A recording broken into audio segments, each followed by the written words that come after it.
AI transformation is accelerating, and organizations face two failure modes. If they rush in without a strategy, they risk destroying culture and trust. If they hold back, waiting for certainty, then more agile competitors will overtake them. So, what role should talent leaders be playing in this revolution? Keep listening to find out. Support for this podcast comes from Smart Recruiters. Are you looking to supercharge your hiring? Meet Winston, Smart Recruiters' AI-powered companion. I've had a demo of Winston. The capabilities are extremely powerful, and it's been crafted to elevate hiring to a whole new level. This AI sidekick goes beyond the usual assistant, handling all the time-consuming admin work so you can focus on connecting with top talent and making better hiring decisions. From screening candidates to scheduling interviews, Winston manages it all with AI precision, keeping the hiring process fast, smart, and effective. Head over to smartrecruiters.com and see how Winston can deliver superhuman results. There's been more of scientific discovery, more of technical advancement and material progress in your lifetime and mine than in all the ages of history.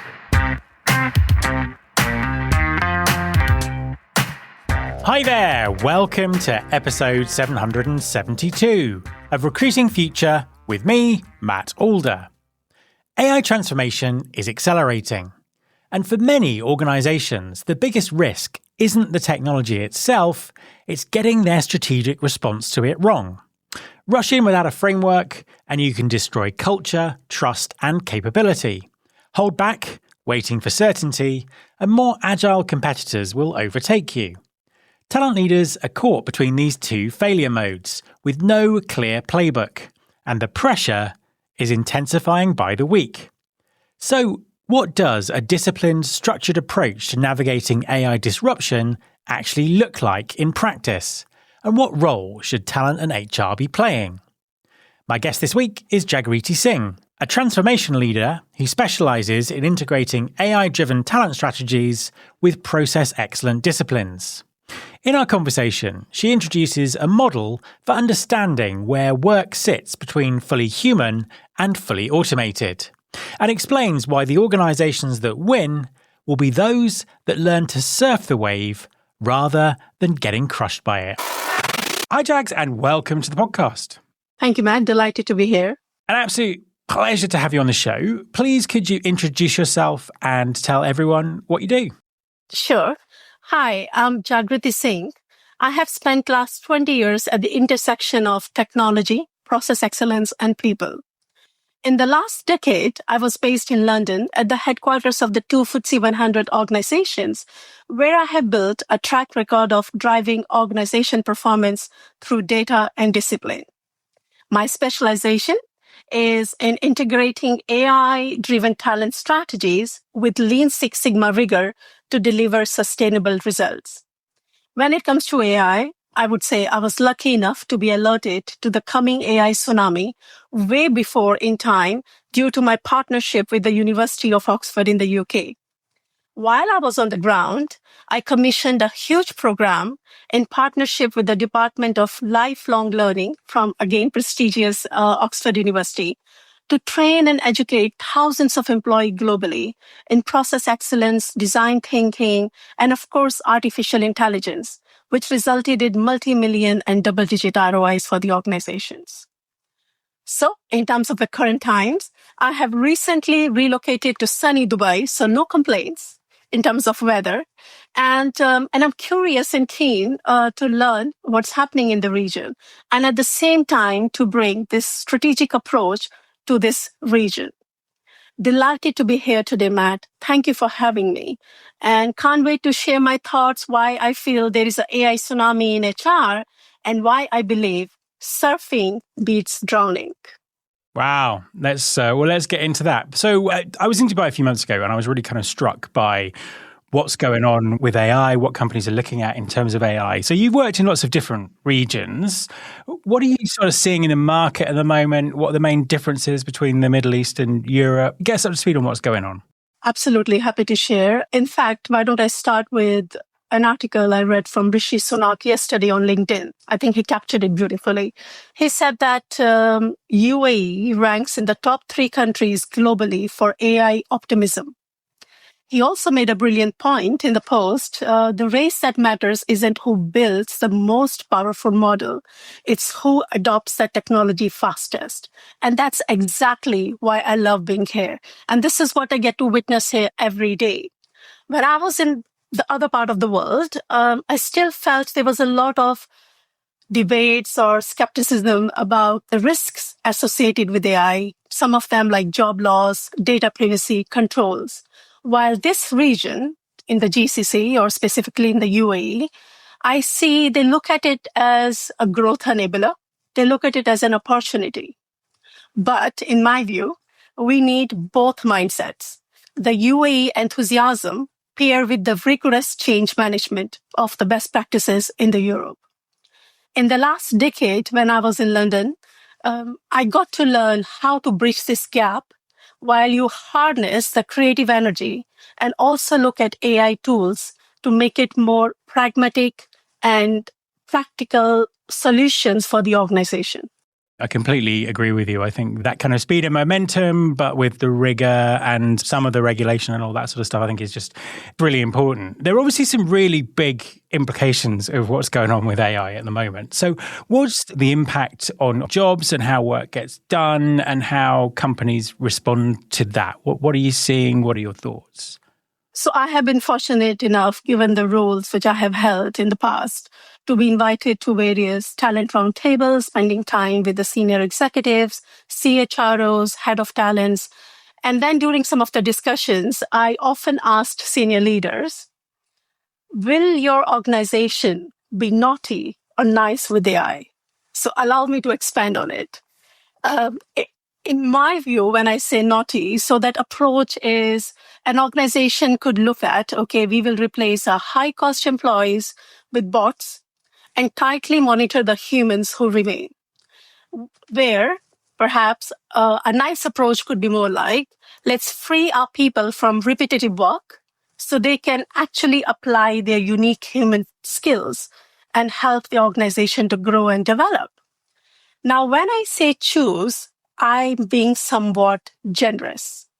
It seems to me that many organizations will have few choices in this regard. The choice will depend on industry structure and core capabilities of the business. But here is the uncomfortable truth, Matt. You may want to be nice, but what if your competitors decide to go naughty and undercut you on price? So what will be your competitive response? So this is why, in my view, fundamentally, AI is an HR problem, not an IT problem. Organizations need to structure change frameworks.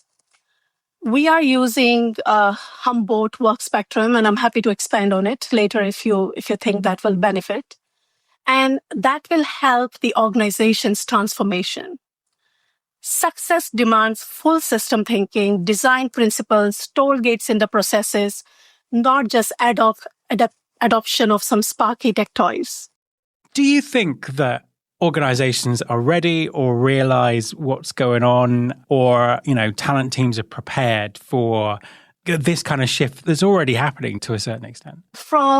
Based on some of the discussions which I have participated in the both regions over the last 6 to 9 months, I feel there is still an opportunity to clarify who owns it at an organization level.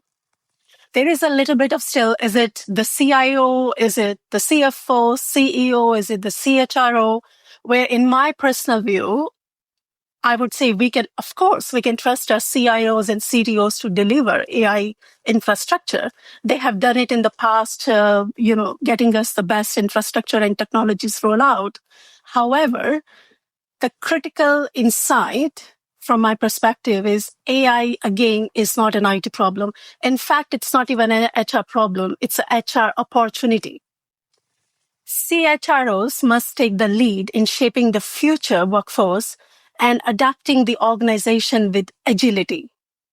Again, To expand on it, that could look like strategic thinking around the 6 R's in human resources, which is recruitment, retention, retraining, reward, recognition, and restructuring. And in the long term, the organizations that will win will have the CHROs who orchestrate both human and AI resources in a coherent competitive advantage. And that is something I would say we are on a journey, but I'm still not seeing strong evidences in the organizations yet.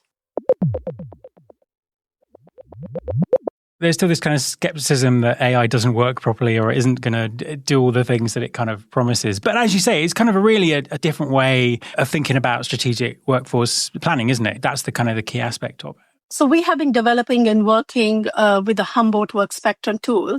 And if I just go a little bit back in time, so I have had the advantage of working with the University of Oxford in one of my previous roles, where we worked heavily with them to develop some of the leadership programs with lifelong learning department of Oxford.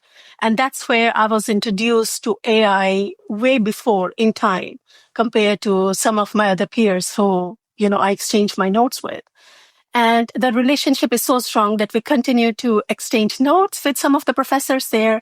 And that's where we have been looking at Humboldt Work Spectrum tool, because I believe this is a way we think about what's changing.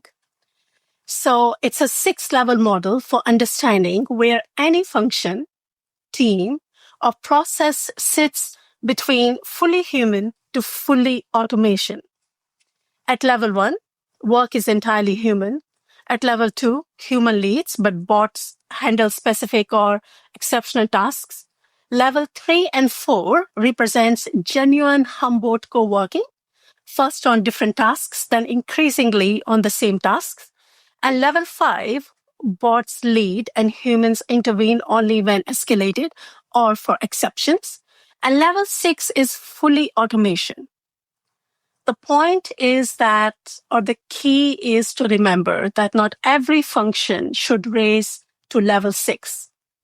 Everybody is on a different journey and the requirements are different. And at the same time, for any organization to be ready as well. So the point is every function will move along this spectrum, and leaders need to make deliberate, informed decisions about where each part of the organization should sit and how fast they want to get there.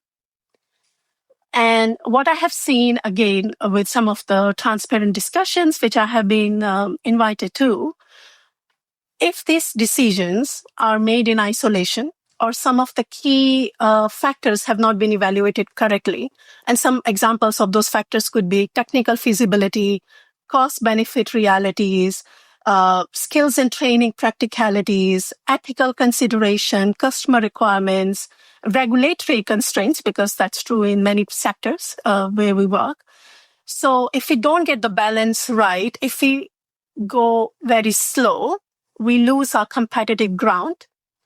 If we move too recklessly, too fast, it could destroy the capabilities, trust, and culture. And Matt, you know more than me that the culture is what we need to preserve when we go through a massive change management like that.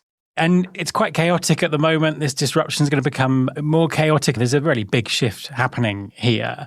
What would your advice be to all the talent leaders out there? What should they be doing? And also, perhaps, how should they be keeping up to speed with what's going on? Because everything is developing at a very intense pace at the moment. That's true. And I'm in the similar boat. There are moments where we pause and reflect and retest the models and the frameworks. So the answer to what I do about, or my recommendation would be, I'm always biased towards action. Indecision is the only guaranteed failure mode in times of rapid change, like the one we are witnessing right now with AI. So start with a systematic transformation framework. The principle matters more than the tools. And when you talked about the chaos, for me, Matt, structure beats chaos every single time. And we all have been there. For me, this is a workforce design. This is a new way to revamp and reuse our strategic workforce plan, driven more from the skills perspective. And this, for me, by definition, this is HR's territory. So be courageous, be in the front, help the organization, lead through the change. And of course, we learn together in this. So we continue to have these open discussions to share our learnings, to share our success stories. At the same time, where we have burnt our fingers in the process. There is one more suggestion, if I may make. Will be, for me, is this has proven to be very successful in the past, which is the CHROs or the head of talents could also challenge their leadership team through scenario workshops. They don't need another tech briefing. Why do you need AI? What are the tools? I think what the leadership team needs is they need strategic support navigating the AI tsunami. So my method links 5 critical elements, which are more targeted training, real projects with business impact. So we make sure that we're supporting the business while we're building this engine room. Executive coaching, cross-functional partnering. So as I refer to the Humboldt spectrum, that's where we could do some cross-functional partnering. So it creates that transparency to continue to build the trust in the change management, and also establish some rapid response tech foundries. That integration, that's the essence of the system thinking, is the only way to turn AI disruption into organization advantage. Absolutely. I mean, that all makes perfect sense. And as a final question, how do you think this is all going to play out? How do things develop over the next 3 to 5 years? What does the future look like? Given what all we have witnessed over the past few years, I think it's a little bit tricky to predict the future, but I would say the earlier signs of what we all can see is the workplace will be transformed beyond recognition. Many organizations or big organizations, if they do not move fast enough, they will be replaced by faster, more agile newcomers. And I think there are many examples of that in the past 24 months, which we have witnessed globally. This is, from my perspective, is the CRO's critical challenge to ensure that your organization doesn't get out-evolved by agile newcomers. I frame this as the AI tsunami, and every leader faces the same choice. Learn to surf the wave with discipline, agility, and purpose, or get crushed beneath it. Here, what's give me the optimism is that there is absolutely a proven path to success, because what we are hearing is a lot of noises. We are seeing a lot of chaos. We are seeing indecisiveness. So given, as I said, the structure kills the chaos, there are disciplines, there are processes, there are framework. If we come together and set the right ownership on the top of the organization, I think that will give the clarity, will bring the transparency. And but the crucial point is the window to act is now. So get your balance, commit to the transformation, and ride the way forward. Jags, thank you very much for talking to me. It's been absolute pleasure. I would like to say, Matt, that let's keep the channel open. I'm happy to learn from your listeners. So any suggestions, any comments, any ideas, any lessons learned, please keep sharing those notes. We all are together in this. My thanks to Jagriti. You can follow this podcast on Apple Podcasts, on Spotify, or wherever you listen to your podcasts. You can search all the past episodes at recruitingfuture.com. On that site, you can subscribe to our weekly newsletter, Recruiting Future Feast, and get the inside track on everything that's coming up on the show. Thanks very much for listening. I'll be back next time, and I hope you'll join me.